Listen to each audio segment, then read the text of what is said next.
কিছু কিছু মাজার আছে আল্লাহর নাম দিয়া বলে, আবার চায় হলো বাবার দরবার নিয়ে, বলতেছে এখানে আল্লাহ পাওয়ার জন্য আসছি, অথচ গাঞ্জা ছাড়া কোনো আড্ডা জমে না। বলে আল্লাহরে পাওয়ার জন্য এসেছি, মদ ছাড়া কোনো আড্ডা চলে না। আবার যদি ধরা হয় বলে আমি গাঁজা খাই না, আমি সিদ্ধি খাই। ঠিক কিনা কম? ওই সমস্ত সালা বাবা, তালা বাবা, জাটালা বাবা, বদনা বাবা, এগুলোর কাছে যাওয়া যাবে না। আবার টিসিখালী মাজারে এর আগে অনেক বছর আগে আমি দেখেছিলাম, মেয়েরা যে তল পেটে ওই পাথরের সাথে থেকে তেল ঘষে আর তল পেটে লাগায় আর ঘষে আর পায়, একটা বেটা দে রে বাবা, একটা বেটা দে, তুই না বেটা দিলে আব্বা বেটা দিবে কে? আব্বা কি আরে বেটা কি ভিক্ষরে নিয়ে এসে দিত? বেটা দেওয়ার মালিক কে? বুঝলে বলেন, সন্তান দেওয়ার মালিক কে? আবার কিছু কিছু পীরের মুরিদের দরবার আছে, এই যে জাকির জাকি আছে না নাই? আমি যাব দেখি সেই প্রেম দরি গায়, বাহুবার সন্তান নেই গাই, আমি যাব দেখি আছে না? আবার বলে বাবা ভান্ডারি তেল সারা চলে না রে মোর রেলের গাড়ি, আছে না? এরকম ওই সমস্ত ভণ্ডদের কাছে যাওয়া যাবে না। যদি আল্লাহকে পাইতে চান, এক নাম্বার খাঁটি আল্লাহ ওয়ালাদের কাছে যাইতে হবে। কথা বলেন ঠিক কিনা? তাহলে আল্লাহকে পাওয়ার জন্য এক নাম্বার আল্লাহর দুনিয়া সৃষ্টি করনি বাবা। দ্বিতীয় নাম্বার আমার আল্লাহ পাকের কাছে পাওয়ার জন্য খাঁটি ওলিদের দরবারে যাওয়া, যেখানে গেলে আল্লাহ পাওয়া যায়, যেখানে গেলে মালিকরে পাওয়া যায়, এই সমস্ত জায়গায় যাওয়া, এই সমস্ত আল্লাহ ওয়ালাদের দরবারে যাওয়া, বুঝছেন? আর তৃতীয় নাম্বার আমল গুনাহ ছেড়ে দেওয়া, গুনাহ ছেড়ে দেওয়া, গুনাহকে ছেড়ে দেওয়া। গুনাহ ছেড়ে দেওয়ার কারণ কি? কারণ দুনিয়ার মধ্যে আপনি যেখানে দাঁড়াইয়া গুনাহ করেন না কেন, আপনার গুনাহ সম্পর্কে কেউ না জানলে চারজন ব্যক্তি আপনার গুনার সাক্ষী হয়ে যায়। কয়জন ব্যক্তি বলেন? একটু জোরে বলেন, কয়জন ব্যক্তি? ঘুম ধরতেছে নাকি? ঘুম ধরে? একটু জিকির করেন, লা ইলাহা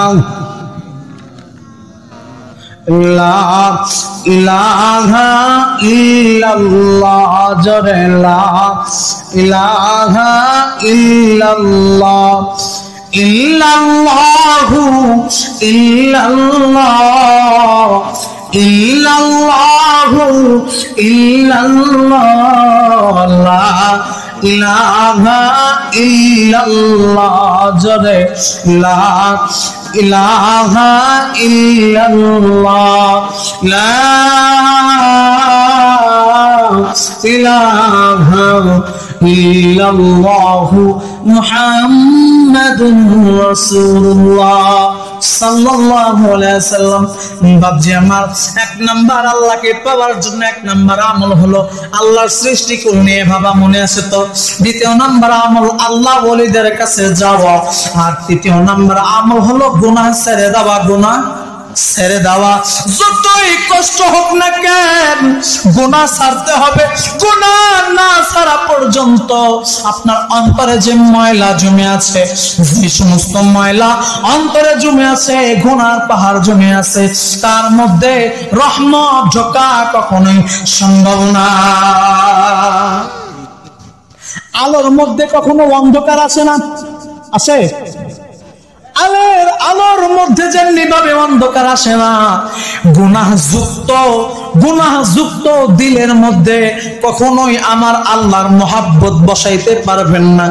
অনেক সময় দেখবেন মনে চায় নামাজ পড়বো, কিন্তু হয় না, ভালোই লাগে না, সিজদা ভালো লাগে না, নামাজ ভালো লাগে না, রুকু ভালো লাগে না, দেরি ভালো লাগে না, ধৈর্য ভালো লাগে না, কারণ একটাই, নিজের এই কলবের মধ্যে যে পরিমাণ ময়লা জমে গেছে, ওই পরিমাণ ময়লার মধ্যে আমার মাওলার মহব্বত ঢোকা সম্ভব হতে পারে না।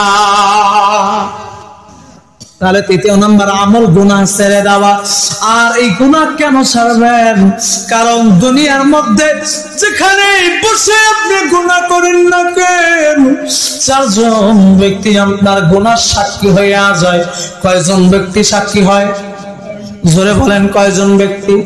এমন একটা ঘর আপনি দিয়েছেন যে ঘরের মধ্যে একটা পিপিলিকাও যাইতে পারে না, একটু পর্যন্ত আলো যাইতে পারে না। ওই জায়গায় আপনি যদি বসিয়া বসিয়া গুনাহ করেন, সেই জায়গায়ও চারজন সাক্ষী আপনার বিপক্ষে দাঁড়ায় যায়। ওয়াত্তাকুল্লাহ ইন্নাল্লাহা খাবীরুম বিমা তা'মালুন।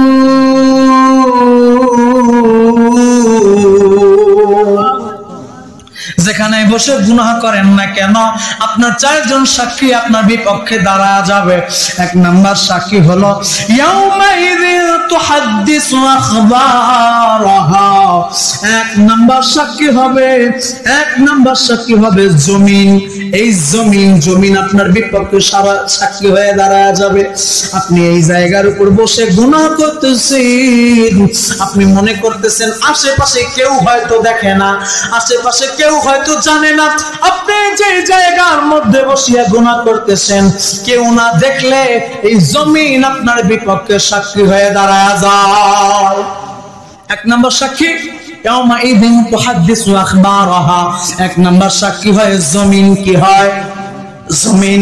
দ্বিতীয় নম্বর সাক্ষী হয়ে দাঁড়ায় আল ইয়াউমা নাখতিমু আলা আফওয়াহিহিম ওয়া তুকাল্লিমুনা আইদিহিম ওয়া তাশহাদু আরজুলুহুম বিমা কানু ইয়াকসিবুন।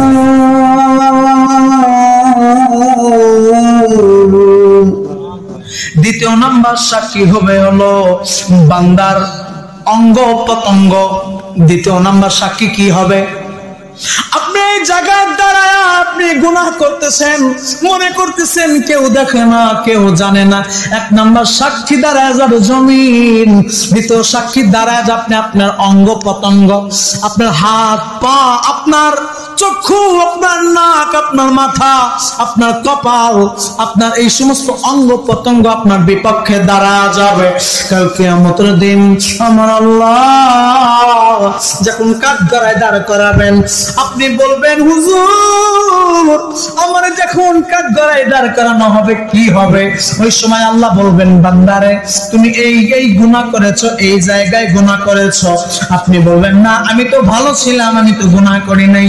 আল্লাহ ফেরেশতাদেরকে অর্ডার দিয়ে বলবেন এরে ফেরেশতা দাও ওর মুখটাকে আগুনের সুতা দ্বারা সেলাই করিয়ে দাও। মুখটাকে আগুনের সুতা দ্বারা সেলাই করিয়ে দেওয়া হবে। আর আপনার অঙ্গ প্রত্যঙ্গ আপনার বিপক্ষে সাক্ষী হয়ে দাঁড়াবে। অঙ্গ প্রত্যঙ্গ দাঁড়ায় যাবে। হাত বলবে আল্লাহ আমার জীবনে আমাকে দিয়েছিলেন ভালো কাজ করার জন্য, এই নাফরমান ভালো কাজ করে নাই। আল্লাহ আমি হাত দ্বারা মানুষের জিনিসপত্র চুরি করেছে, বান্দাদের হক মেরে খেয়েছে, এই হাত দ্বারা সুদের টাকা লেনদেন করেছে, এই হাত দ্বারা ঘুষের টাকা লেনদেন করেছে, এই হাত দ্বারা হক বাতিলকে তারা হককে পৃথক করেছে, আর বাতিলকে তারা ঝান্ডা উঁচু করে তোলার চেষ্টা করেছে। আল্লাহ অতএব আমি হাত সাক্ষী দিচ্ছি আপনার এই বান্দা বড় নাফরমান, বড় বেঈমান। পা সাক্ষী দিবে আল্লাহ আমি পা সাক্ষী দিচ্ছি যে পা আপনি দিয়েছিলেন ভালো কাজ করার জন্য, ভালো রাস্তায় চলার জন্য। আমি পা দাঁড়াবো ভালো কাজ করে নাই, ভালো দিকে চলে নাই, ওকে জাহান্নামে দেন। তাহলে গুনাহ যদি করেন, যেখানে গুনাহ করেন না কেন, চারজন আপনার বিপক্ষে দাঁড়ায় যায়। এক নাম্বার হলো জমিন, এক নাম্বার কি? আর দ্বিতীয় নাম্বার হলো আপনার অঙ্গ প্রত্যঙ্গ। দ্বিতীয় নাম্বার কি? অঙ্গ প্রত্যঙ্গ। আর তৃতীয় নাম্বার সাক্ষী হয়ে দাঁড়ায় কিরামান কাতিবিনা ইয়ালামুনা মা তাফআলুন।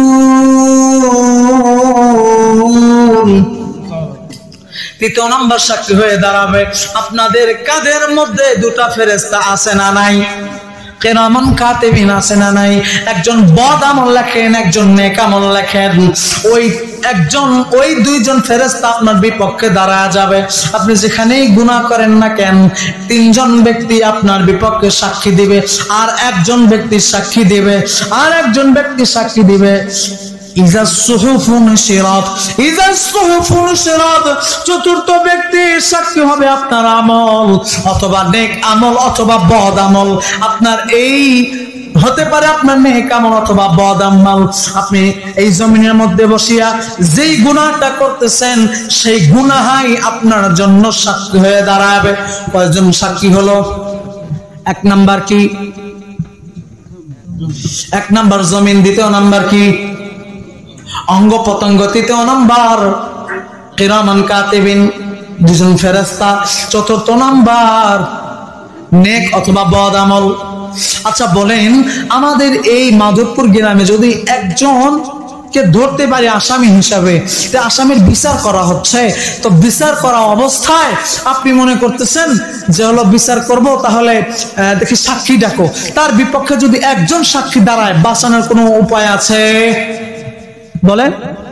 আর কাল কিয়ামতের দিন, যেদিন মাথার দাঁত উপরে সূর্য চলে আসবে, যেদিন মানুষগুলো ঘামের নহরের মধ্যে টকবক খেতে থাকবে, মগজগুলো তাপের কারণে গলে ভাতের মারের মতো ফুটতে থাকবে, যেদিন আপনার দুনিয়ার মধ্যে থেকে আপনি দুনিয়ায় যদি একটু রোদ পান, আপনি গরমে সহ্য করতে পারেন না। কাল কিয়ামতের দিন 50,000 বছর, হাজার বছর আপনি এক জায়গায় দাঁড়ায় থাকতে হবে। আপনার সূর্যটা চলে আসবে, মাথার আধা হাত কাছে চলে আসবে। শুধু একটা নয়, এখন তো জমিনে মাত্র একটা সূর্যের মুখ জমিনের দিকে দেওয়া হয়েছে, তাতে তাপ আমরা সহ্য করতে পারি না। কাল কিয়ামতের দিন আমার আল্লাহ জমিনের সূর্যগুলোকে ডাক দিয়া বলবেন, এদিকে আয়, তোমার 12টা মুখ জমিনের দিকে ছেড়ে দাও। সূর্যের 12টা মুখ জমিনের দিকে যখন ছেড়ে দিবে, আধা উপরে চলে আসবে। ওই গরমে পুরো জমিন গরম তামা হইয়া যাবে। ওই তামার উপরে হাজার বছর দাঁড়ায় থাকতে হবে। ওই দিন যদি আমার আপনার বিপক্ষে 4 জন সাক্ষী দাঁড়ায় যায়, ওই দিন কোনোভাবেই রক্ষা পাওয়ার উপায় আমাদের না।